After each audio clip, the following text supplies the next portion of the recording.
नमस्कार दोस्तों, जय हिंद, वंदे मातरम। दोस्तों, मैं आपके साथ जायसवाल सर, सभी मेरे प्यारे मित्रों का, सभी भावी अध्यापक अध्यापिकाओं का वेलकम, अभिनंदन है दोस्तों। आपके अपने परिवार, शिक्षकों के परिवार जायसवाल कोचिंग सेंटर पर, पावर्ड बाय शिक्षा ही प्रकाश है। दोस्तों, बात करने वाले हैं बाल विकास, मनोविज्ञान, फिजिकोलॉजी की बात करेंगे।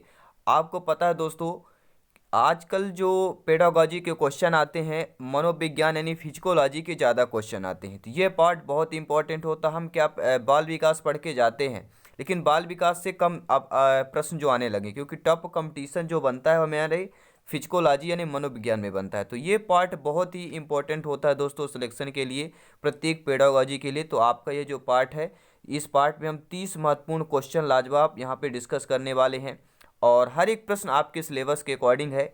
आपके जो, अगर आप अध्यापक अध्यापिका बनना चाहते हैं तो इस वीडियो को अंत तक जरूर देखिएगा। तो चलिए दोस्तों, शुरू करते हैं 30 नंबर की क्लास, क्योंकि हमारा जो टारगेट है वह CDP में 30 लाना है, और सिलेक्शन यहाँ पर सर्वोपरि है। पहला प्रश्न है दोस्तों, आधुनिक मनोविज्ञान के जनक माने जाते हैं। जो आधुनिक मनोविज्ञान के जनक स्किनर माने जाते हैं, विलियम जेम्स, वुडवर्थ माने जाते हैं, या वाटसन माने जाते हैं। आप सभी लोग भी कमेंट के माध्यम से बता सकते हैं कि आप लोगों का 30 में से कितना स्कोर है। तो सभी प्यारे मित्र कमेंट भी करते जाएंगे। आधुनिक मनोविज्ञान के जनक माने जाते हैं दोस्तों, विलियम जेम्स माने जाते हैं। यहाँ पर according to question right option number आपका बी हो जाएगा। अब देखते हैं दोस्तों, दूसरा प्रश्न क्या दिया गया है, स्क्रीन पर है कि ईगो लिबिडो का अर्थ क्या होता है। ईगो, अब ईगो तो सभी लोग जानते हैं, यानी कि किसी के ईगो आ जाना। आपने देखा होगा, ये बच्चा बहुत ही ईगो कर रहा है, इसको ईगो हर्ट हो गया, मेरे मेरे को ईगो हर्ट हुआ, यानी मेरे, आप लोग समझ पा रहे हैं, ठीक है। तो ईगो, ये लिबिडो की बात कर रहा है। ये मनोविज्ञान फिजिकोलॉजी के टॉप क्लास के प्रश्न हैं। तो ईगो लिबिडो का अर्थ क्या होता है, आत्म प्रेम, वस्तु लिबिडो, ईगो मनोग्रंथि, या ईगो सेंटोनिक। ग्रेड फर्स्ट सेकंड में देखेंगे तो आप लोग इसी टाइप के प्रश्न मिलेंगे आपको। तो ईगो लिबिडो का अर्थ क्या होता है दोस्तों, ईगो लिबिडो का अर्थ होता है आपका आत्म प्रेम होता है। आत्म प्रेम यानी आत्मा से प्रेम करना, वह होता है ईगो लिबिडो की बात करते हैं। अगला प्रश्न है सभी प्यारे मित्र, आई होप सभी प्यारे मित्र दोस्तों वीडियो को लाइक अवश्य कर लिया होगा। तीसरा प्रश्न है दोस्तों, आपकी स्क्रीन पर है कि E.H. एरिक्सन के अनुसार मनोलैंगिक विकास की कितनी अवस्थाएं हैं। जी हाँ दोस्तों, E.H. एरिक्सन के अनुसार मनोलैंगिक विकास की कितनी अवस्थाएं हैं, 8, 6, 7, 9। तो आपके एरिक्सन के अनुसार जो है मनोलैंगिक विकास की अवस्थाएं जो हैं वह आपकी 8 विकास अवस्थाएं हैं। चौथा प्रश्न है दोस्तों कि शिक्षण विधियों तथा शिक्षण नीतियों में अंतर क्या होता है। जो आपकी शिक्षण विधियां होती हैं और जो शिक्षण नीतियां होती हैं, इन दोनों में डिफरेंस क्या किसका होता है। तो इन दोनों में डिफरेंस आपका जो होता है दोस्तों, ओनली वन फॉर उद्देश्यों का होता है। आपका सी ऑप्शन सही हो जाएगा। टेलीग्राम से जरूर जुड़े दोस्तों, वहाँ पे नोट्स PDF फाइल प्राप्त करने के लिए। साथ ही साथ इंस्टाग्राम में जरूर फॉलो करें जायसवाल कोचिंग सेंटर यानी आवर फैमिली, शिक्षकों के परिवार को। सुपर ईगो का विकास किस मनोलैंगिक अवस्था में सबसे अधिक होता है। देखिए दोस्तों, सुपर ईगो, ठीक है, ईगो में भी आपका होता है, एक सुपर ईगो होता है। तो इसका जो विकास है किस मनोलैंगिक अवस्था में सबसे अधिक होता है। देखिए, गुदावस्था में भी होता है, जननेंद्रिय यौन और अवस्था, लेकिन सबसे ज़्यादा जो होता है वह आपका होता है कौन सा, अव्यक्त अवस्था की बात करेंगे। अगला प्रश्न है दोस्तों कि किस मनोवैज्ञानिक ने कहा है कि चेतन जो है मन के साथ अचेतन मन पर भी ध्यान देना चाहिए। किस मनोवैज्ञानिक ने कहा है कि चेतन मन के साथ अचेतन मन पर भी ध्यान देना चाहिए। कथन, स्टेटमेंट GB वाटसन, वुडवर्थ, टाइट्समैन या फ्रायड का है। तो यह कथन किसका है दोस्तों कि चेतन मन के साथ अचेतन मन पर भी ध्यान देना चाहिए। यह कथन आपके सिगमंड फ्रायड, किसका है दोस्तों, आपके फ्रॉयड का कथन हो जाएगा, ठीक है। किसका है, वनली वन फॉर आपका फ्रायड होगा यहाँ पे, यानी कि आप लोगों का डी ऑप्शन सही हो जाएगा। सिगमंड फ्रायड वो साइंस की बात कर रहे हैं, ठीक है, राइट ऑप्शन डी ऑप्शन हो जाएगा। अगला प्रश्न है, सभी प्यारे में सहयोग करेंगे, फीडबैक करेंगे, आपका अपना परिवार है, शिक्षकों का परिवार है। फ्रायड के अनुसार असमान व्यवहार का मौलिक कारण क्या है दोस्तों। फ्रायड के अनुसार जो है असमान व्यवहार का मौलिक कारण क्या है। जो भी आप असमान व्यवहार करते हैं उसका मौलिक कारण प्रतिगमन है, आंशिक दमन है, पूर्ण दमन है, कोई नहीं। तो जब किसी के साथ जो है असमान व्यवहार होता है तो उसका मौलिक कारण जो है फ्राइड के अनुसार जो होगा वह होता है आंशिक दमन। क्या कहलाता है? आंशिक दमन कहलाता है। अगला प्रश्न है दोस्तों, बाल केंद्रित शिक्षा की अवधारणा मनोविज्ञान के किस संप्रदाय ने दी है? बाल केंद्रित शिक्षा की जो अवधारणा है वह आपके मनोविज्ञान ने की फिजिकोलॉजी के किस संप्रदाय ने दी है? गेस्टाल्टवाद ने, संरचनावाद ने, मनोविश्लेषणवाद ने या व्यवहारवाद ने? और ये जो चारों आपकी स्क्रीन पर देख पा रहे हैं ये क्या है? एक क्या है? आपके संप्रदाय हैं। ये चारों क्या है? आपके संप्रदाय हैं। और बाल केंद्रित शिक्षा की अवधारणा जो जिस संप्रदाय ने दी है वह संप्रदाय दोस्तों आपका मनोविश्लेषणवाद क्या है? मनोविश्लेषणवाद संप्रदाय ने बाल केंद्रित शिक्षा की अवधारणा दी है। अगला प्रश्न आइए देखते हैं दोस्तों, मनोविज्ञान आचरण एवं व्यवहार का यथार्थ विज्ञान है, यह कथन है किसका कथन है? आपके स्किनर, वुडवर्थ, मैकडूगल या वाटसन का है। तो मनोविज्ञान आचरण एवं व्यवहार का यथार्थ दोस्तों सभी लोग फीडबैक करेंगे, कमेंट करेंगे, अपना अपना स्कोर भी यहाँ पर कि आपकी कितनी तैयारी है, आपसे कितना अभी तक, ठीक है, क्योंकि आप लोग ज्ञानी हैं, सर्वज्ञ हैं, व्याख्याता हैं, भावी अध्यापक अध्यापिकाएं हैं। दोस्तों मनोविज्ञान आचरण एवं व्यवहार का यथार्थ विज्ञान है, यह आपके किसने कहा था? तो यह कथन आपके मैकडूगल का कथन है दोस्तों। अगला प्रश्न है, शिक्षा के संकुचित अर्थ में शिक्षा प्रदान की जाती है। अब देखिए ध्यानपूर्वक, शिक्षा का संकुचित अर्थ में यानी शिक्षा को संकुचित करे, इकट्ठा। संकुचित मतलब क्या होता है? कोई चीज इकट्ठा, ठीक है, एक ही तरफ, यानी कह सकते हैं कि एक ही जगह हमें सब चीज मिल जाए, तो वैसे ही होता है संकुचित। तो शिक्षा के संकुचित अर्थ में शिक्षा प्रदान की जाती है निश्चित स्थान पर, प्रत्येक समय व स्थान पर, जीवन पर्यंत या उपरोक्त सभी। तो आप सभी लोग जानते हैं कि शिक्षा का संकुचित अर्थ में अगर शिक्षा प्रदान की जाती, क्योंकि आप सभी लोग भावी अध्यापक अध्यापिकाएं हैं, ठीक है, आप बच्चों को जब शिक्षा प्रदान करेंगे तो आपका जानना बहुत जरूरी है कि शिक्षा के संकुचित अर्थ में शिक्षा की प्रदान की जाती है दोस्तों, वह निश्चित स्थान पर की जाती है। क्या है? शिक्षा के संकुचित अर्थ में अगर शिक्षा प्रदान करेंगे तो वह जो आपकी स्थान होगा वह निश्चित स्थान होगा। अगला प्रश्न है दोस्तों, मनोविज्ञान व्यवहार व अनुभव का विज्ञान है, यह कथन स्किनर का है, वुडवर्थ का है, मैकडूगल का है, वाटसन का है। तो मनोविज्ञान व्यवहार व अनुभव का विज्ञान है, मनोविज्ञान जो है व्यवहार और अनुभव का विज्ञान है, यह कथन जो है आपके स्किनर का हो जाएगा। सभी लोग ध्यान देंगे, ठीक है, स्किनर की बात कर रहे हैं, व्यवहार और अनुभव का विज्ञान, यानी व्यवहार भी वन होना चाहिए और आपके पास अनुभव ही होना चाहिए, यानी बच्चों के साथ अच्छा व्यवहार करें, आपके पास पढ़ाने का अच्छा अनुभव हो, यह कथन आपके स्किनर का है। और भी कथन है दोस्तों, गैरिसन व अन्य के अनुसार कथन है कि मनोविज्ञान का संबंध प्रत्यक्ष मानव व्यवहार से होता है। और आपके गार्डर मर्फी के अनुसार कथन है कि मनोविज्ञान वह विज्ञान है जो जीवित व्यक्तियों का उनके वातावरण के प्रति अनुक्रियाओं का अध्ययन करता है। तो जीवित व्यक्ति वाला अगर आता है तो ठीक है, गार्डनर मर्फी करेंगे। और अगर मनोविज्ञान का संबंध प्रत्यक्ष मानव व्यवहार से अगर आता है तो प्रत्यक्ष अगर बात करें तो गैरिसन व अन्य करना है। और जब व्यवहार और अनुभव का विज्ञान अगर आए तो स्किनर करना है आपको। अगला प्रश्न देख लेते हैं दोस्तों, बालकों की रुचि, शारीरिक मानसिक योग्यता तथा विभिन्नताओं का ध्यान किस प्रकार के शिक्षण में रखा जाता है? तो बालकों की रुचि, शारीरिक मानसिक योग्यता तथा विभिन्नताओं का ध्यान किस प्रकार के शिक्षण में रखा जाता है? बहुकक्षीय शिक्षण में, मनोविज्ञान शिक्षण में, सामूहिक शिक्षण में या उपरोक्त सभी में। तो समझने वाली दोस्तों यह बात है कि प्रश्न आखिर कहता क्या है, समझना बहुत जरूरी है। अगर आप प्रश्न अच्छे तरीके से समझ गए तो उत्तर भी आप अच्छे तरीके से दे पाएंगे। तो बालकों की रुचि, शारीरिक मानसिक योग्यता, यानी रुचि भी देखना है, शारीरिक मानसिक योग्यता भी देखना है, और इनके विभिन्नताओं का ध्यान जो है किस शिक्षण में रखेंगे। तो देखिए कोई भी बालक की रुचि में भी ध्यान, शारीरिक मानसिक योग्यता, इनकी जो विभिन्नताओं में ध्यान रखा जाता है वह जो शिक्षण कहलाती है दोस्तों आपका बहुकक्षीय शिक्षण में भी होगा और मनोविज्ञान शिक्षण में होगा और आपके सामूहिक शिक्षण में भी होगा। क्योंकि रुचि भी और शारीरिक मानसिक योग्यता, इन सभी विभिन्नताओं में ध्यान रखना है तो उपरोक्त सभी हो जाएगा, बहुकक्षीय शिक्षण में और आपके सामूहिक और मनोविज्ञान तीनों हो जाएंगे। अगला प्रश्न है कि वर्तमान शिक्षा मनोविज्ञान किस अवस्था में है? जो वर्तमान प्रेजेंट में जो शिक्षा है, ठीक है, शिक्षा मनोविज्ञान किस अवस्था में है?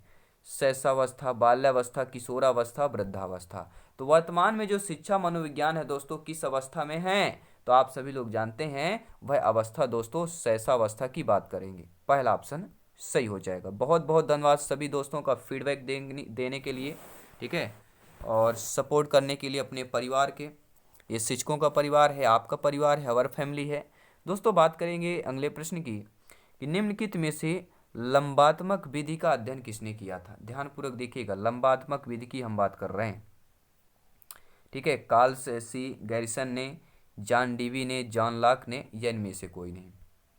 तो अगर आपके एग्जाम में लंबात्मक विधि पूछा जाता है कि लंबात्मक विधि का अध्ययन किसने किया था, तो आपको क्या करना है, कार्ल सी गैरिसन ने, ठीक है। क्या होता है, गैरिसन की बात कर रहे हैं। गैरिज कैसा होना चाहिए, लंबात्मक होना चाहिए। गैरिज कैसा होना चाहिए दोस्तों, आपका लंबात्मक होना चाहिए। ये ट्रिक आपको याद रखना है। अगला प्रश्न है, आधुनिक काल में एक परिवर्तन हुआ कि मनोवैज्ञानिकों ने धीरे धीरे अपने मनोविज्ञान को दर्शन शास्त्र से पृथक कर लिया, यह कथन है। यानी आधुनिक काल में एक परिवर्तन क्या हुआ कि जो मनोवैज्ञानिकों ने क्या किया कि धीरे धीरे जो अपने मनोविज्ञान है उनको दर्शन शास्त्र से पृथक कर लिया। यानी दर्शन शास्त्र ये जुड़ा हुआ था मनोविज्ञान, तो इसको अलग कर लिया। ये किसने कहा था, रायबर्न, जॉन डीवी, इमिविल, गैरेट, किसने कहा था दोस्तों, सभी लोग जानते हैं कि आधुनिक काल में यह परिवर्तन जो हुआ था कि मनोविज्ञान को दर्शन शास्त्र से पृथक कर लिया गया मनोवैज्ञानिकों द्वारा, तो यह कथन दोस्तों रायबर्न का है, ठीक है, इन्होंने राय दिया था। अगला प्रश्न है दोस्तों, देखेंगे ध्यानपूर्वक, 15 प्रश्न और भी देखेंगे। 15 प्रश्न अभी हम कंप्लीट कर लिए हैं और 15 प्रश्न और देखेंगे, क्योंकि आपके एग्जाम में 30 प्रश्न पूछे जाते हैं और हमारा टारगेट है 30 में 30 लाना, और सिलेक्शन यहाँ पे सर्वोपरि है। दोस्तों अगला प्रश्न है कि निम्नलिखित में से मनोविज्ञान को मन का विज्ञान किसने कहा। जॉन डीवी, डगलस ने, पेस्टोलॉजी ने, स्किनर ने। तो मन का विज्ञान, ठीक है, आपके मन का विज्ञान, आपके मन में जो है वही विज्ञान है। तो मनोवैज्ञानिकों को मनोविज्ञान ने जो है को मन का विज्ञान किसने कहा था, तो मनोविज्ञान को मन का विज्ञान कहने वाले आपके पेस्टोलॉजी हैं। सभी लोग नोट कर लेंगे, स्क्रीनशॉट ले सकते हैं, गैलरी में सेव भी कर सकते हैं, दूसरों को शेयर भी कर सकते हैं। प्ले वे पुस्तक के रचयिता कौन है। प्ले वे अगर आप सर्च करेंगे तो सचिन तेंदुलकर पहला, अगर आप गूगल में सर्च करते हैं तो वहाँ आएगा, लेकिन प्ले वे पुस्तक के रचयिता जो माने जाते हैं दोस्तों वह आपके हेनरी कैल्वेट कुक माने जाते हैं, हेनरी काल्डवेल कुक, ठीक है। डी ऑप्शन सही हो जाएगा। अगला प्रश्न है दोस्तों, ध्यानपूर्वक देखिएगा, 18 नंबर प्रश्न क्या पूछा जा रहा है कि निम्नलिखित में से शिक्षा का केंद्र बिंदु क्या है। शिक्षक होता है, विद्यालय होता है, बालक होता है या उपरोक्त सभी होता है। ये बहुत बार दोस्तों टीटी एग्जाम में पूछा गया प्रश्न है, तो आपके लिए संभावित प्रश्न है, रिपीटेड प्रश्न हो सकता है। तो शिक्षा का केंद्र जो है दोस्तों, केंद्र बिंदु जो होता है सभी लोग जानते हैं, शिक्षा का केंद्र बिंदु। आप भावी अध्यापक अध्यापिकाएं हैं, जब आपकी नियुक्त होगी किस लिए आपकी नियुक्त होती है, शिक्षा देने के लिए। शिक्षा किसको देंगे भैया, शिक्षक आप बालकों को देंगे, ठीक है। तो शिक्षा का केंद्र बिंदु बालक होता है। अगला प्रश्न है, सभी प्यारे मित्र यहाँ पर ध्यानपूर्वक देखेंगे कि किस विधि में प्रयोग के दौरान जो है व्यक्ति का मस्तिष्क दो भागों में विभाजित हो जाता है, जिसमें एक भाग निरीक्षण करता है तथा दूसरा भाग निरीक्षण किया जाता है। अब देखिए किसी विधि में, यानी ऐसी विधि का नाम बताइए जिसके दौरान व्यक्ति मस्तिष्क को दो भागों में विभाजित कर लेता है। एक भाग जो है निरीक्षण करता है और दूसरे भाग में निरीक्षण किया जाता है, ठीक है। तो आप ये बताएंगे यह अंतः दर्शन है, यह जीवन इतिहास है, प्रयोगात्मक है, या चरित्र लेखन है। तो समझने वाली बात यह है कि आप लोग व्यक्ति हैं, सभी लोग, आप हम लोग, ठीक है, और मस्तिष्क को जब हम दो भागों में विभाजित करेंगे और एक भाग का निरीक्षण करते हैं, दूसरे भाग का निरीक्षण किया जाता है, एक का करते हैं दूसरे का किया जाता है, तो ये क्या कहलाएगा, हमारा अंतः क्या हो जाएगा, अंतः दर्शन कहलाएगा, ठीक है दोस्तों। क्या कहलाएगा, कौन सी विधि में, अंतः दर्शन विधि कहलाएगी आपकी, जिसमें एक किया जाता है, और ठीक है। आई होप आप लोग समझ गए होंगे। अब देखते हैं अगला प्रश्न। स्किनर किस देश के वैज्ञानिक थे। Japan, America, England, Italy. तो सभी लोग जानते हैं कि स्किनर किस देश के वैज्ञानिक थे। सभी लोग नीचे कमेंट करेंगे, फीडबैक करेंगे प्रत्येक क्वेश्चन का आंसर। तो स्किनर दोस्तों किस देश के वैज्ञानिक थे, तो स्किनर जो है आपके यूएसए यानी अमेरिका के वैज्ञानिक थे। अगला प्रश्न है दोस्तों, व्यवहार के निरीक्षण द्वारा किसी के मानसिक दशा का पता लगाना किस विधि की विशेषता है? आप भावी अध्यापक अध्यापिकाएं हैं, आप जब बच्चों के व्यवहार का निरीक्षण द्वारा जो है, ठीक है, बच्चों में जो है मानसिक दशा का पता लगाना हो तो किस विधि की यह विशेषता है? प्रयोगात्मक, निरीक्षण, गाथा वर्णन, चरित्र लेखन। तो व्यवहार के निरीक्षण द्वारा किसी के मानसिक दशा का पता लगाना ये किस विधि की विशेषता है? तो यह निरीक्षण विधि की विशेषता है। पता लगाना, पता लगाना मतलब क्या है? निरीक्षण करना। ये सभी लोग जानते हैं क्योंकि आप लोग ज्ञानी हैं, सर्वज्ञ हैं, भावी अध्यापक अध्यापिकाएं हैं। अब देखते हैं दोस्तों अगला प्रश्न।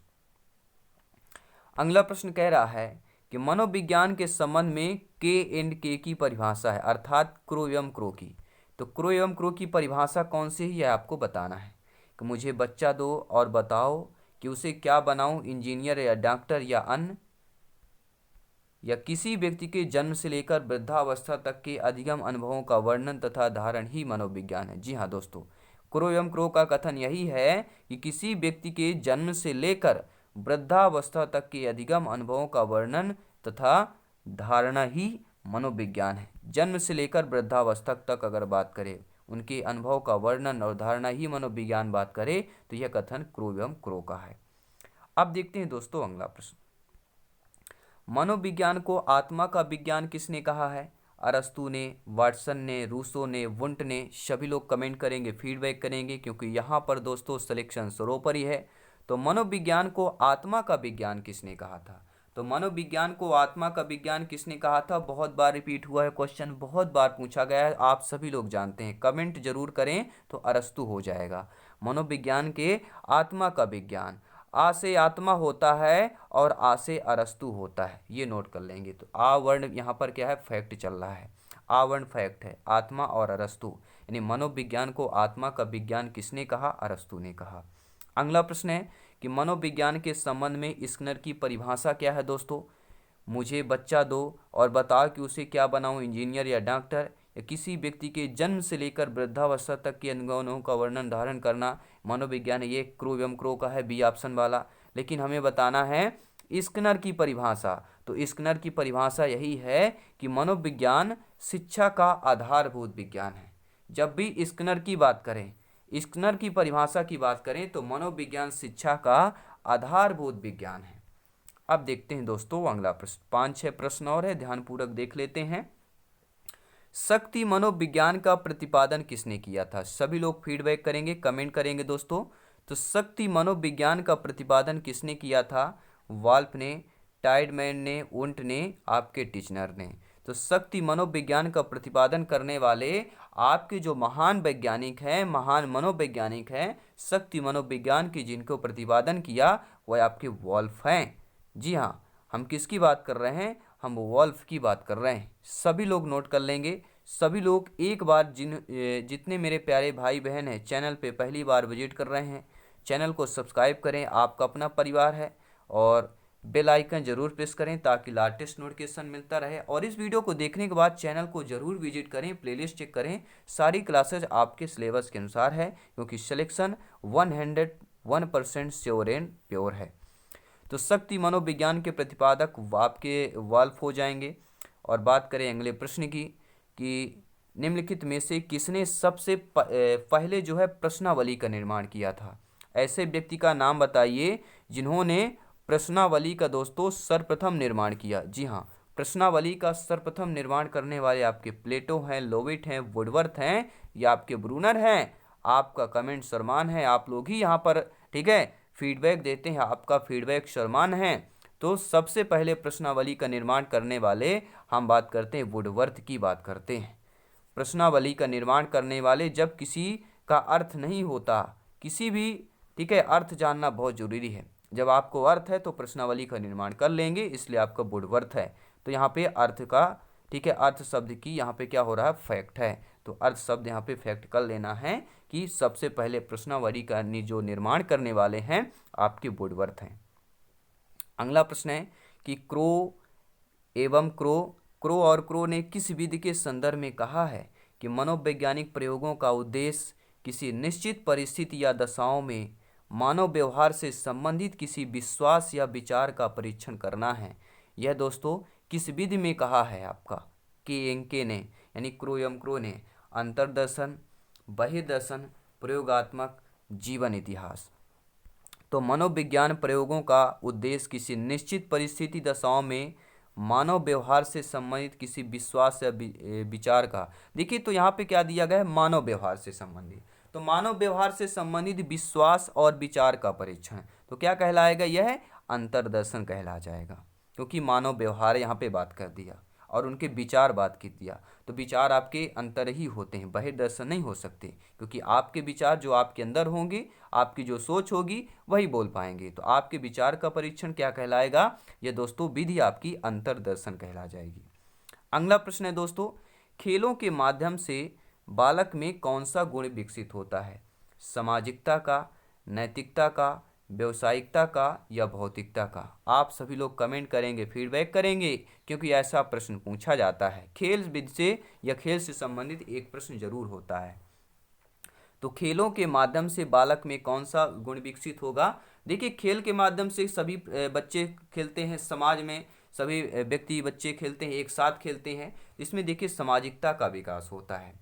अगर यहाँ पर और भी चीज़ दिया होता तो और चीज़ें दिया नहीं है इसके साथ, इसलिए आपका सामाजिकता वाला ऑप्शन सही हो जाएगा। अगला प्रश्न है दोस्तों, मनोविज्ञान को सर्वप्रथम विज्ञान का दर्जा दिलाने वाली विधि कौन सी है। कहते हैं कि आपके पद का दर्जा दिलाने वाली, आपने नाम सुना होगा, दर्जा नाम आपने बहुत ज़्यादा सुना होगा कि सर्वप्रथम विज्ञान का दर्जा दिलाने वाली, यानी आपकी जो काबिलियत है, आपकी जब नियुक्त होगी, आप जब अध्यापक अध्यापिका बनेंगे तो आप क्या हो जाएगा, आपका अध्यापक का दर्जा दिलाने वाला जो माध्यम होगा वह आप ही होंगे, आप अपने माध्यम से ही आप अपना जो दर्जा पाएंगे। तो सर्वप्रथम विज्ञान का दर्जा दिलाने वाली विधि अंतर्दर्शन, बहिर्दर्शन, प्रयोगात्मक या जीवन इतिहास होगा। तो सर्वप्रथम विज्ञान का दर्जा दिलाने वाली जो विधि है वह प्रयोगात्मक है, ठीक है। विज्ञान, जहाँ पर विज्ञान की बात किया जाए और वहाँ पर प्रयोग की बात ना किया जाए तो वहाँ पर सभी लोग जानते अधूरा हो जाता है, ठीक है। प्रयोगात्मक और विज्ञान, इनका कनेक्शन बहुत ही हार्डली है। और मॉक क्वेश्चन सभी को पता है, अंतिम क्वेश्चन जो होता है हमारा मॉक क्वेश्चन होता है। और आज का मॉक क्वेश्चन है कि निम्नलिखित में से संज्ञानवादी पद्धति के जनक कौन हैं। आज का मॉक क्वेश्चन है कि संज्ञानवादी पद्धति के जनक वाटसन है, जीन पियाजे व ब्रूनर हैं, कोहलर व कोफ्फा हैं, या इनमें से कोई नहीं। तो संज्ञानवादी पद्धति के जनक जो माने जाते हैं, कौन माने जाते हैं, आपको कमेंट के माध्यम से बताना है, साथ ही साथ बताना है 30 में से आपका स्कोर क्या है, फीडबैक क्या है। तो सभी प्यारे में सहयोग करें और डेली क्लासेज होगी, हर एक सब्जेक्ट की क्लासेज होगी, क्योंकि सिलेक्शन यहाँ पे सर्वोपरि है। धन्यवाद सभी का दोस्तों, जय हिंद, वंदे मातरम।